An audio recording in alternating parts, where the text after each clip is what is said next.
Bonjour à tous et bienvenue dans cette nouvelle vidéo. Comme vous le voyez aujourd'hui, je ne suis pas seule, je suis accompagnée d'Israël. Bonjour Israël. Bonjour. Merci d'être venu sur cette chaîne. Si j'ai fait appel à toi aujourd'hui, c'est pour une raison bien spécifique. Déjà, c'est qu'on se connaît depuis presque 15 ans maintenant, je Ouais, c'est pense. clair, c'est depuis le collège. Exactement, depuis le collège. Et il y a quelque chose qui nous a toujours plus ou moins liés, c'est la spiritualité, notamment la loi de l'attraction. Et il y a une deuxième raison pour laquelle je t'ai fait venir, c'est également qu'aujourd'hui tu vis de ta passion. Et donc tu vas nous parler un petit peu de tout ça. Donc je vais te demander de te présenter un petit peu pour ceux qui nous regardent aujourd'hui. Qu'est-ce que tu fais aujourd'hui dans la vie? Quelles sont tes passions et quel est ton métier? Alors du coup, je m'appelle Israël Omeski. Oui, je vis de ma passion aujourd'hui. Je suis président d'une société de production, donc photo et vidéo. Okay. Et donc je fais des clips pour des artistes et je travaille aussi avec des entreprises pour la création de contenu. Donc je vis de ma passion depuis 2019. Où j'ai commencé à faire des clips pour mes potes danseurs et en 2022 et pour moi aussi. Exactement. On n'oublie pas. C'est vrai que je t'ai fait un CV vidéo un CV vidéo qui était super et qui m'a permis de trouver une alternance.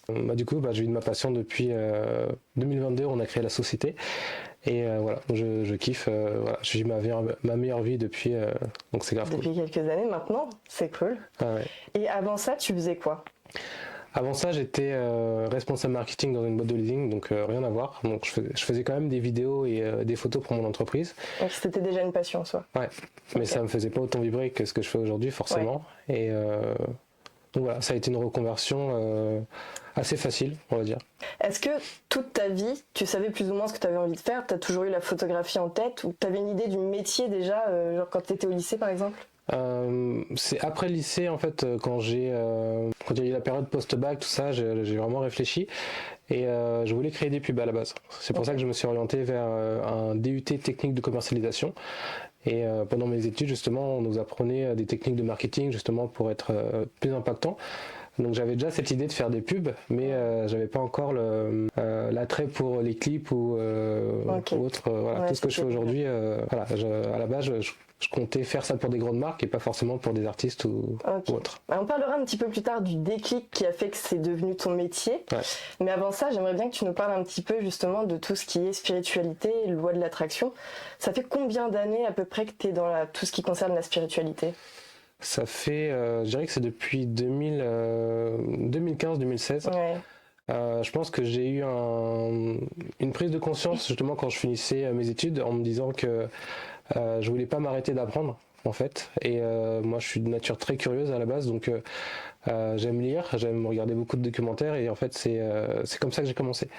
Donc j'ai commencé à lire le livre Le Secret. C'est le premier livre sur la spiritualité, ouais. Le Secret. Je pense que c'est le premier que j'ai lu. Mais à peu près au même moment en plus, parce que je me souviens qu'on avait beaucoup de discussions là-dessus. Ouais. Exact, ouais. Je pense qu'à l'époque je te l'avais même partagé en te disant que c'était incroyable. Je t'avais peut-être parlé du film aussi. Ah, je sais pas. Mais le livre, c'est sûr, je me souviens qu'on en a beaucoup discuté. Et les années d'après, en fait, j'étais vraiment en quête d'un bien-être. Et j'ai commencé à lire un peu plus, à plus m'informer sur ça. Et voilà, ça a été le début de mon chemin dans la spiritualité. Donc au début, c'était surtout pour en apprendre un peu plus sur toi et sur le monde finalement. Ouais. C'est ça. Et après, c'est devenu vraiment... ça t'a passionné, tout ce que t'as découvert. Est-ce que t'es resté que sur la loi de l'attraction ou t'as découvert d'autres choses? Non, j'ai découvert d'autres choses, justement la visualisation créative. Ok. Ça, je l'ai beaucoup adapté grâce au sport. J'avais fait un stage à l'époque à l'INSEP, à l'Institut national des médailles français. Et j'avais appris justement qu'il y avait beaucoup de préparateurs mentaux qui utilisaient la visualisation pour aider leurs sportifs à performer. Et c'est là que je me suis renseigné en me disant que c'était quelque chose d'assez... c'était notifiable déjà pour la vie ou pour n'importe quoi, et je l'ai utilisé pour le hip-hop à la base. Ok. Et ça m'a aidé à gagner des battles, justement à mieux performer, à mieux danser. Faut savoir que le cerveau fait pas la différence entre une action vraiment vécue et une action visualisée. Ouais. Donc en fait, ça me permettait des fois d'être chez moi et de visualiser que je dansais, que j'étais en plein battle de hip-hop, dans ma tête. Okay. Mais ça me faisait de l'entraînement quand même. Mais c'est fou que tu me parles de ça parce que c'est ce que je suis en train d'apprendre moi aussi, parce que c'est par le biais de l'apprentissage sur moi-même, sur le monde, que t'en viens finalement à trouver l'éveil spirituel. Ouais. Et je fais beaucoup ce lien. En plus, moi qui ai passé un BPGEPS, donc qui suis prof de sport, ce lien entre il y a beaucoup de personnes qui s'intéressent à leur santé physique et donc au sport et qui vont s'intéresser à la spiritualité, découvrir que ça les aide dans la pratique sportive, et à l'inverse, ceux qui commencent à s'éveiller spirituellement en premier, et ben après ils vont s'intéresser à la santé physique et au sport en fait. Il y a vraiment une connexion entre les deux. Pour moi, tout ça c'est interconnecté. On dit un esprit sain dans un corps sain, c'est voilà, c'est le corps et l'esprit. C'est ça. Ouais, exactement. Et dans quoi ça t'a aidé dans ta vie de tous les jours, quoi? Est-ce que tu l'utilises encore quotidiennement et de quelle façon? Je sais qu'à l'époque, je l'ai beaucoup utilisé justement pour les choses que j'avais envie d'atteindre. Par exemple, je sais qu'à l'époque, je voulais avoir un appartement, posséder un appartement. Donc, c'est tout un processus. Par exemple, quand j'ai voulu avoir un boulot, je sais que je visualisais mon entretien avant de le passer, par exemple. Donc, ça m'a aidé sur des étapes à passer, sur des choses. Des étapes de confiance en soi. Ou est-ce que vraiment tu penses que c'est des choses que tu as manifestées? Les deux, justement. Les deux, parce que justement, en visualisant, ça te met dans une énergie, ça te met dans une intention de bien faire. Donc je le faisais pour les entretiens. Aujourd'hui, je dirais que je le fais pour mon quotidien. C'est-à-dire que je le fais quand je sais que je vais passer un moment avec des amis, par exemple. Je me mets dans l'intention d'être avenant, d'être joyeux, et ça me conditionne pour le moment qui va arriver. Je le fais aussi pour mes créations. Par exemple, quand un artiste m'envoie une musique d'un clip qu'il veut réaliser, j'ai toute une préparation où je vais l'écouter pendant des heures et en fermant les yeux, de visualiser ce qui me traverse comme idée en fait par rapport au son. Dès que j'ai une idée dès que j'ai quelque chose qui apparaît, je le note. Et c'est comme ça que je fais mon processus de création. Ça me permet de trouver des idées en fait qui sont déjà là, qui sont en nous, mais qu'on ne va pas chercher habituellement. C'est fou parce qu'en fait, je pense qu'on a tous un petit peu la pratique de base de la manifestation, de l'attraction, mais qu'on a tous notre petit truc perso qui fonctionne un petit peu mieux et qu'on utilise pour ça. Donc c'est sympa de partager ça parce que je vais y penser aussi la prochaine fois. Est-ce que du coup maintenant tu dirais que c'est une pratique qui est naturelle pour toi? Genre tu le fais sans y penser? Ouais, aujourd'hui j'en suis là, je pense que je le fais sans y penser, comme je te dis, quand je vois des amis, je sais que j'y pense, que ça soit sous la douche, tu vois, je le fais en conscience. Je pense qu'à force de le faire, oui, c'est devenu une habitude. Et il y a beaucoup de gens qui se forcent par exemple à penser positivement, etc., et qui disent que ça les rend mal finalement. À force de se dire tout le temps, il faut que je sois positif, il faut que je pense à ci, il faut que je pense à ça, ça devient lourd pour eux. Donc qu'est-ce qui fait que pour toi c'est pas le cas, tu vois? C'est devenu léger plus ou moins. Puis je trouve qu'il y a une différence, comme tu dis, les gens qui ont une pensée positive et au final qui disent que ça marche pas, je trouve que c'est autre chose. Là, je suis vraiment quand je le fais, quand je visualise, je suis vraiment dans une intention et limite, elle est limite corporelle, c'est-à-dire que quand je vais me visualiser par exemple pendant un tournage, visualiser que tout se passe bien, que je suis bien dans la technique, c'est que je me mets dans une posture. Je me mets dans une posture je suis réalisateur, je crée. Et en fait, corporellement, au moment où ça va vraiment se passer, c'est comme si je l'avais déjà fait. Donc, c'est plus facile en fait de le vivre après. T'es vraiment dans un ressenti, quoi, maximum. C'est ça. C'est plus fort que les pensées, c'est vraiment ressenti. Et c'est ce que je répète souvent, c'est vraiment ressentir l'émotion que tu auras au moment où tu manifestes ce que tu veux. Exactement. Très intentionnel. Et je le fais aussi, par exemple, quand je monte mes vidéos, je me mets dans cette intention je suis réalisateur, je suis un réalisateur talentueux, pardon. Et ça me met aussi dans cette posture quand je monte, du coup, d'être plus créatif. Voilà, ça me met dans un mood. Dans la peau de l'acteur, quoi, finalement. Exactement. Et c'est vrai que ça aide. Ça aide à avoir une posture, en fait, clairement. Si t'as déjà vu une vidéo justement d'un making of de Leonardo DiCaprio pendant le Loup de Wall Street, où il fait une pause. L'action n'a pas encore commencé, mais tu le vois, il est en train de se préparer. Et dès qu'on lui dit action, il se met directement dans son rôle. Il y a un switch. Et je pense qu'à ce moment-là, en fait, il est vraiment dans la posture de je me prépare, et en fait, c'est ce que je fais au quotidien. Et lui, il le fait, forcément, c'est un super bon acteur, mais ça montre le pouvoir de l'intention quand tu le ressens, quand tu veux vraiment l'incarner, et derrière, ça crée des choses. Donc le matin, tu fais pas que te préparer physiquement, en t'habillant, etc. Tu te prépares aussi mentalement et tu te dis je suis cette personne, quoi. Ok.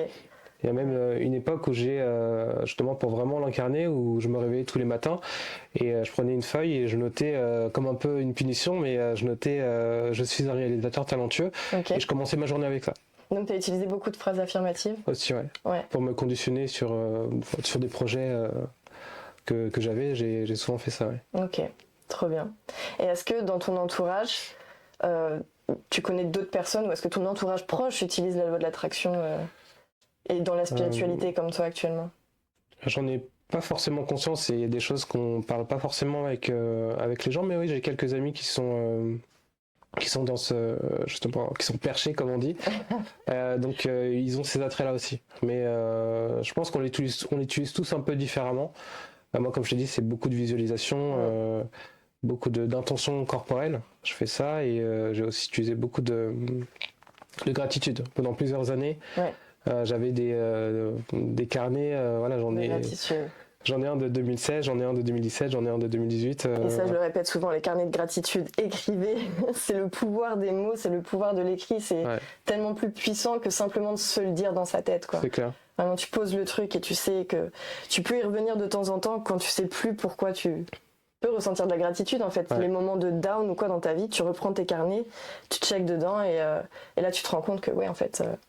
la vie vaut la peine d'être vécue finalement. Et qu'il y a plein de choses à être reconnaissant. Ouais.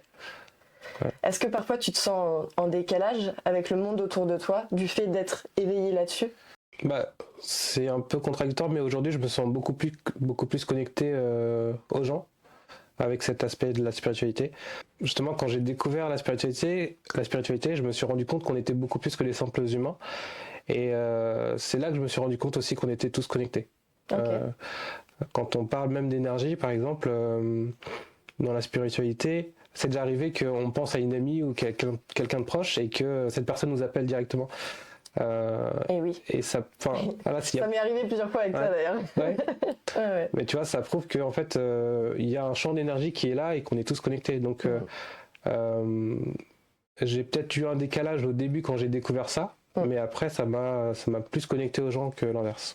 En fait, je pense qu'il y a vraiment aussi, à travers toutes les informations qu'il y a sur la spiritualité, le temps de trouver ce qui est vrai, ce qui est faux dans les infos, de ressentir ce que tu ressens comme être vrai aussi, parce que je pense qu'il y a aussi énormément de ressentis.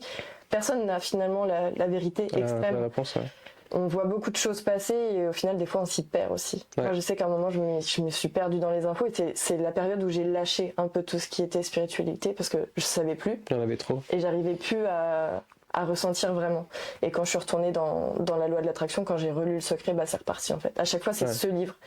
Parce que finalement je trouve que c'est plus ou moins le truc le plus simple, tu vois. On dit c'est la base. La gratitude, la positivité et hop tu repars dans le truc et c'est vrai que ça te met dans une bonne énergie.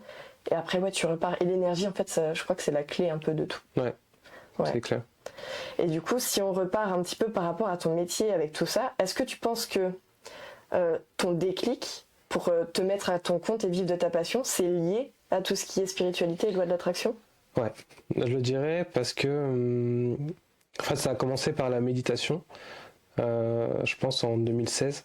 C'est inconscient, mais sur la durée, en fait, faire de la méditation, ça t'amène à moins avoir des pensées stressantes, à moins avoir des pensées limitantes, et ça déclenche aussi la créativité, la confiance, plein d'aspects qui sont bien, la concentration par exemple. Et en fait, tout ça, le fait que voilà, que mon état mental s'améliore, ça m'a permis de croire en moi aussi. De me dire que rien n'était impossible, de croire aussi en mes rêves, à ce que je voulais créer. Voilà, je pense qu'il y a eu un déclic qui s'est fait à ce moment-là, qui s'est fait grâce à un mieux-être mental. Et du coup, je me suis dit, voilà, c'est possible, donc j'y vais, let's go. Vraiment. Et parce que là, du coup, tu me parles de tes êtres mentaux. Ouais. Est-ce que tu parles de guide? Est-ce que tu parles... Toi, quand tu parles de l'univers, etc., justement, est-ce que tu utilises le mot l'univers? Tu parles à qui finalement dans ta spiritualité? Tu t'adresses à l'univers, à des guides, à quoi? Je dirais à l'univers. Moi, dans ma croyance, j'estime qu'il y a un être suprême, en gros, qui régit toute chose, que ce soit l'énergie, que ce soit autre chose. il y a quelque chose de présent. Je ne saurais pas le définir, mais je pense que tous ceux qui sont dans la méditation, même dans la spiritualité, ont tous vécu des synchronicités qui sont assez magiques, tu vois. Ça explique cela, qu'il y a quelque chose de plus grand, voilà, qui nous dépasse. Donc moi, je crois à cette force, mais après, ça m'empêche pas de croire aux guides, de croire aux anges. Après, je l'ai jamais vraiment vécu. Enfin, je n'ai jamais eu une connexion avec un ange. Mais parfois c'est plus facile, même lors d'une méditation, de te dire que tu t'adresses peut-être à un ange ou à un guide ou des choses comme ça. Ça permet à aider à la visualisation aussi. C'est ça. À poser au moins, on va dire, un visage, un cadre sur cette énergie-là. Et quand tu pratiquais la méditation, tu pratiquais tous les jours ? Ouais, je pratiquais tous les jours. Combien de temps à peu près par jour ? Quand j'avais commencé, c'était à hauteur de 20 minutes par jour. Et quand j'ai eu un gros pic, c'était, je pense que c'était 20 minutes le matin, 20 minutes le soir. Ouais, quand même. Ouais. Et t'arrivais à t'y tenir ? Ouais, pendant plusieurs années, je l'ai fait un peu moins maintenant. Ça peut être difficile parfois, les gens n'ont pas le temps. Et puis ça demande énormément de concentration. T'as mis du temps peut-être aussi à réussir à faire tous les jours, parce qu'il faut vraiment être accroché, quoi, je pense. Ça a été petit à petit. Au début, j'avais commencé avec Petit Bambou. Après, je suis passé à Headspace, sans placement de produit. Je suis passé à Headspace et c'est progressif. Donc, tu commences avec 10 minutes et il y a plusieurs niveaux. Après, ça devient 15 minutes, 20 minutes. Je me souviens de Petit Bambou, mais je crois qu'on le faisait en même temps. C'est vrai. C'est ouf. Oh, c'est vieux, ça. Ça date. Et aujourd'hui, tu fais toujours de la méditation ? Quotidiennement ? Quotidiennement, enfin non, pas quotidiennement pour être honnête, je vais le faire peut-être 2 à 3 fois par semaine, en fonction de mon emploi du temps, mais je ressens quand j'en ai le besoin, en fait. Je vais me sentir beaucoup plus irrité, et là je me dis ok, il faut que je reprenne un peu de méditation pour apaiser mon mental.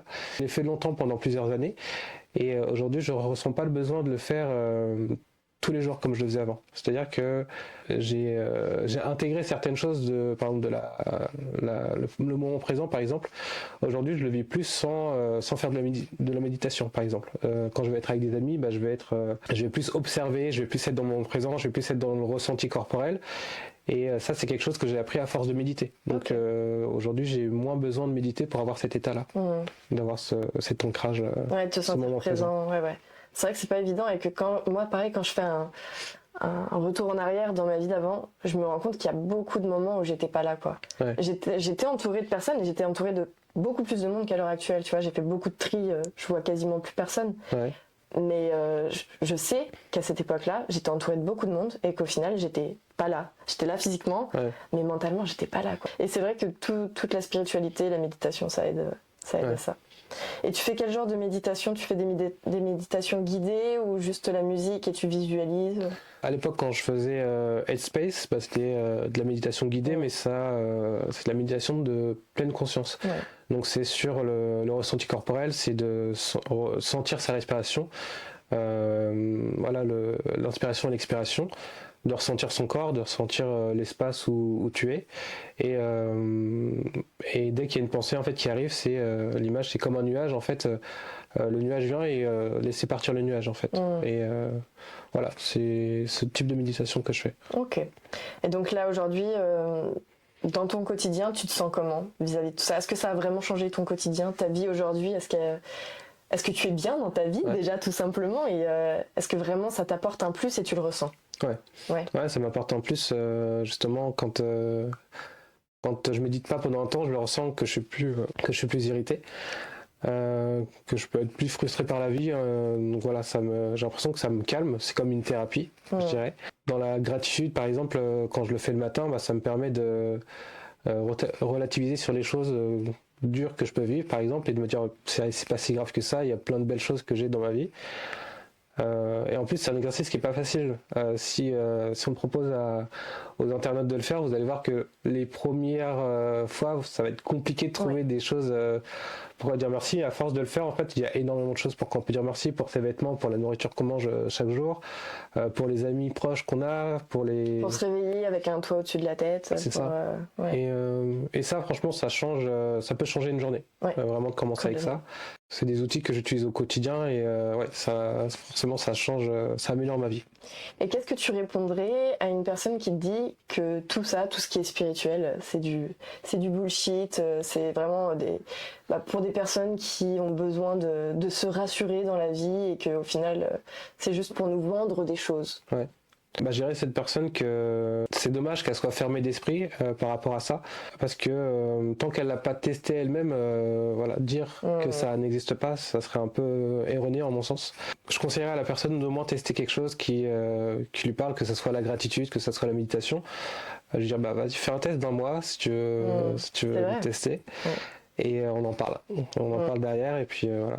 Il y a beaucoup de gens qui ont testé la loi de l'attraction et qui baissent les bras parce qu'ils voient pas leur manifestation arriver. Mais je pense que dans un sens, c'est parce que il y a beaucoup de manque vis-à-vis de cette personne. Parce que souvent, quand on se lance dans la loi de l'attraction, c'est parce qu'il nous manque quelque chose et c'est véridique. Moi-même, quand j'ai commencé ça, j'avais plus d'emploi, tu vois. Donc je me dis, j'ai un manque d'emploi, je vais essayer de manifester un emploi. Et ça a fonctionné, mais parce que j'étais plus focus que sur le manque, mais aussi sur le fait que j'étais capable de l'avoir et que je l'aurais.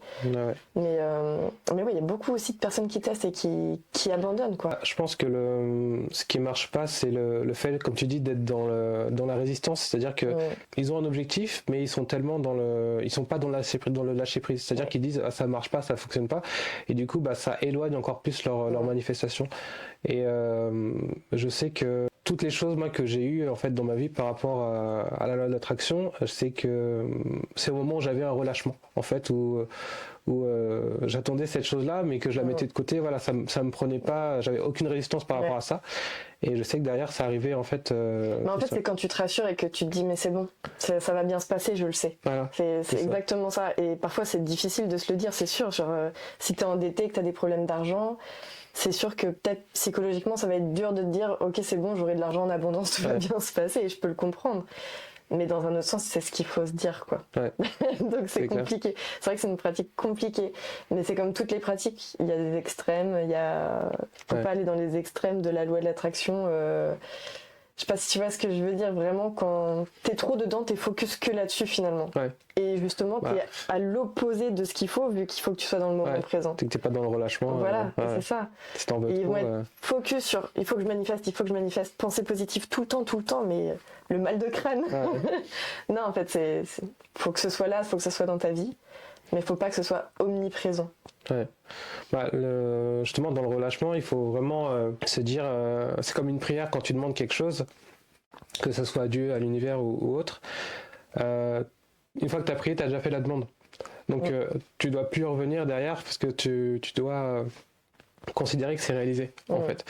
Et c'est vraiment même dans l'énergie de la manifestation, c'est aussi de se dire, par exemple, si la personne elle veut énormément d'argent, faut qu'elle se pose la question comment elle se comporte dans la vie de tous les jours, c'est-à-dire que est-ce qu'elle va dire à ses enfants quand tu lui demandes un paquet de bonbons, est-ce qu'elle va dire non c'est trop cher, tu vois, si elle est dans une énergie de manque, elle sera toujours dans le manque, alors que si elle est dans une énergie de richesse et que elle transpire la richesse même si elle l'a pas encore, là elle va encore plus créer sa manifestation. Mais ça veut pas dire qu'il faut dire oui à chaque achat de paquet de bonbons. Exactement. Mais voilà, faut être dans l'énergie de ce qu'on veut. En fait. C'est plus ça, et d'être dans le relâchement. Justement, ce que tu dis, c'est intéressant parce que il y a une transmission après à tes enfants. Et si tu commences à tout jeune leur dire non, il n'y a pas assez d'argent, c'est une pensée que l'enfant aura en grandissant, il se dira toujours il n'y a pas assez d'argent, quoi. Exactement. Et après, pour casser ces pensées-là, c'est tout un travail, quoi. Il y a tout à reprendre. Exactement. On recrée un schéma qui est transgénérationnel avec les enfants sur l'argent, sur autre chose. Si tu avais un livre ou une chaîne YouTube à nous recommander pour s'intéresser à la spiritualité, qu'est-ce que ce serait ? C'est la question surprise, j'avais pas prévu celle-là. Un livre, en vrai, je conseillerais celui qui m'a ouvert le chemin dans la spiritualité. C'est le livre où on a fait une vidéo d'ailleurs, c'est le secret de l'attraction. Le secret de Rhonda Byrne. Et ce livre il est excellent déjà pour comprendre les préceptes de la manifestation. C'est vraiment une mise en bouche, je trouve. C'est ce que je pense aussi, pour s'initier à ça, c'est la base. Alors j'ai un autre livre, mais il est un peu plus perché, c'est Devenir super conscient de Joe Dispenza. Et en vrai, il est plus perché, mais pour les cartésiens, c'est un livre qui parle beaucoup de science, qui relie en fait la spiritualité et la science. Donc avec des schémas corporels, des choses qui sont en lien avec l'énergie. Ce livre, je l'ai déjà conseillé à certaines personnes et il y a un avant et un après ce livre. Je trouve qu'il est vraiment bien. Après, il faut s'accrocher parce qu'il est assez technique, mais voilà, je le trouve incroyable.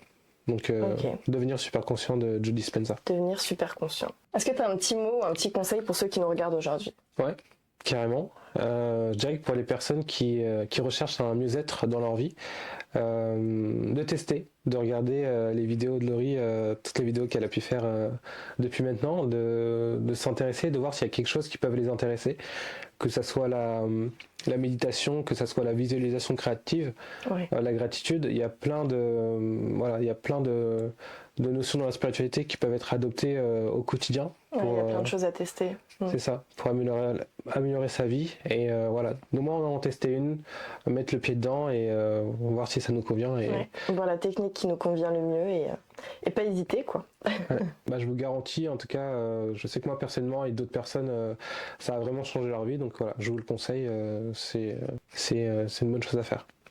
Eh ben, merci beaucoup Israël d'être venu aujourd'hui, d'avoir partagé tout ça avec nous, parce que mine de rien, c'est pas forcément évident de partager autant sur sa spiritualité et puis de passer derrière la caméra aussi. Parce que d'habitude, t'es plutôt de l'autre côté de la caméra. Israël, je le rappelle, il est réalisateur. Ta société, elle s'appelle comment? Visionis Film. Visionis Film, je vous mettrai juste ici. Et puis c'est tout pour moi. Merci de nous avoir écoutés. Merci encore à toi d'être venu. Merci Laurie. Et à très vite sur cette chaîne.